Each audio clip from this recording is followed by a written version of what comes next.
One of the biggest weapons that I see used in conversation isn't what you think it'd be. It's not name calling. It's not raising your voice. It's not interrupting. It's confusion. If you've ever been in an argument or a hard conversation and you got to a point where you're thinking, how in the world did we get here? I have no clue what we're talking about. I have no clue what's happening. What in the world is happening? More often than not, that's not by accident. It's by design. The goal was to confuse you. Confusion as a weapon. How to spot it and what to do. Ready? Let's go. Welcome to the Jefferson Fisher podcast, where I'm on a mission to make your next conversation the one that changes everything. If you enjoy learning tools to improve your communication, I'm going to ask that wherever you're listening, please click the button that says subscribe. It really makes a difference to me and my family.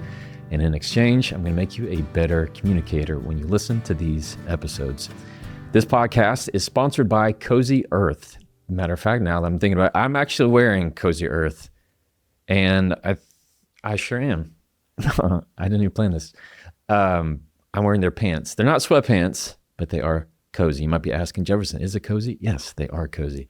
I am a big fan of Cozy Earth because everything they have is top quality stuff and it feels good. And I'm at a place where I go, if it looks great, cool, but does it feel good? That's what I get with Cozy Earth. You can go to cozyearth.com/Jefferson, use the code Jefferson. You get 40% off. I cannot believe I'm wearing a Cozy Earth shirt. cozyearth.com/Jefferson, use the code Jefferson to get 40% off. And now back to the episode.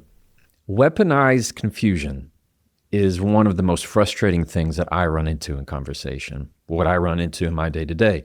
When I'm deposing a witness and they know that I have documents, they know that they're under the gun, under the microscope, so to speak. They are looking for any exit that they can not to be held accountable, more often than not. And what I find, what I get back often is confusion, meaning, what do you mean? Why would I do that? Well, what are you talking about? What? Like, I asked you a very simple question. Did you do this? Did you do that? And the question is answered by another question of, well, what do you mean? Well, how do you, what makes you say that? Things that you know good and well, it's smokescreen. It's fog. It's not meant to bring clarity to the conversation. It is a tactic. It's a strategy. Now, let me put this out from the very beginning. I'm not saying that when you become confused in conversation, something is wrong. I'm not saying that you and your wife, your husband, your spouse, your partner, whatever, that when there are moments of actual confusion and you're upset and your head is in your hands, you go, I feel really confused in this conversation, does not mean that they're actually trying to confuse you. There are people who pick it up and use it as a weapon to avoid accountability, and there are people that it is part of it. So how do you know the difference from the outset of those who use confusion to weaponize it as a tactic and those that are genuinely confused? Here's how you tell. Their intention to learn. Their intention, their willingness to learn. Willingness to be teachable. People who use it as a strategy have no interest in learning from it. They want to stay confused and keep you confused. They want to use it as you had a smoke bomb, just to fill the room with confusion so that they can leave. You ever been in conversations where their whole objective is to get you frustrated enough that you just want to give up? That's the tactic right there. Whereas people who are naturally confused use it as a good thing. Hey, I'm confused. How does 8 + 8 = 16? I don't understand that. Can you explain that to me? Can you show me, connect the dots? I'm not getting that. It doesn't make sense. So let me ask some follow-up questions so that in the future, this isn't going to be a hurdle for us, a hurdle for me. I'm going to understand where you're coming from. When you say this is what you mean. Big difference. Is there an interest? Is there a willingness to learn? That's how you know if confusion is used as a weapon or not. Second of all, how do you spot the wrong side of confusion? How can you spot it when somebody's trying to weaponize confusion to you? Number one, they talk in circles. they talk in circles. We find the conversation always comes right back to the main point. Like you're playing Monopoly. You just collect go, and there you are. It always comes back. Number two, they like to use vague phrases, vague words, vague timelines. For example, they might say something vague, like it's just common sense. It's just common sense. I can't explain this to you. You're just not going to get it. Or they use vague timelines. I already told this to you already. We've already been over this. When? Who knows? They're not going to tell you a specific time. They're just going to say, we already talked about this. So that means they're not willing to talk about it with you now. Why? Because they'd rather keep you confused in the past. Number three, they go immediately to the exit. They're looking for the door. How does that sound? They say, I can't. You know what? I can't right now. I just can't. Whatever that is. I cannot with you right now. But see, they could when it came to scrolling on their phone. They could when it came to buying that thing on Amazon, go be with their buddies, go be with their friends, go do this and go do that. But they're not willing to engage in conversation with somebody they say that they want to have a relationship with. That right there is a sign to me that the confusion is not real. It is meant as a give up. It's a let me wave the white flag so that we can be done with this. That's giving up on conversation. That's not growth. Before we keep going, I want to take a second to tell you about peak. The holidays are getting hectic. They're late nights, big meals, and too much coffee. Is that a thing? I feel like it can be a thing. I've been swapping some of my coffee for something that I know is better for me, especially when it comes to evening, when I want something, not necessarily water.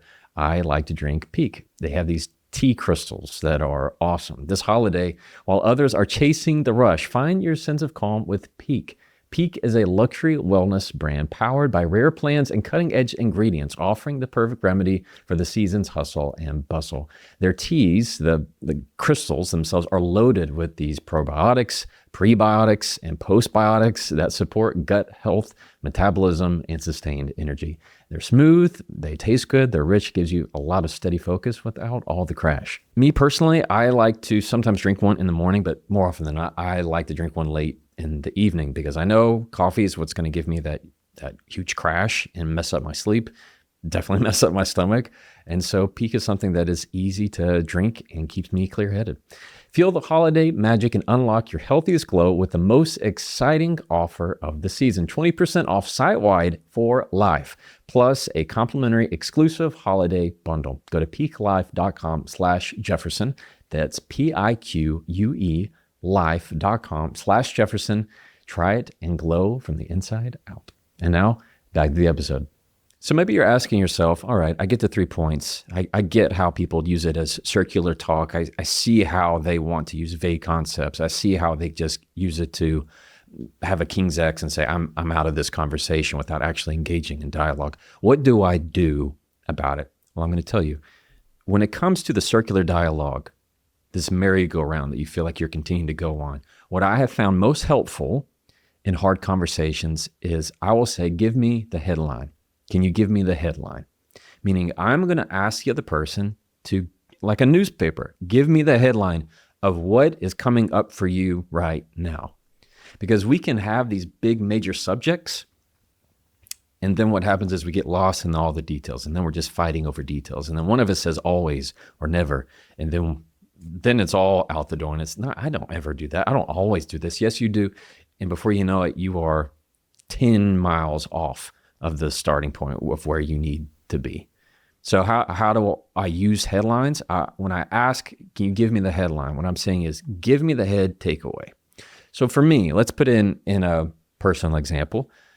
My headline might be, man gets mad when told what to do. Like that's more often than not, that's mine. Like I don't like to be told what to do, be pushed on somebody else's time frame when I'm not ready to do it right now.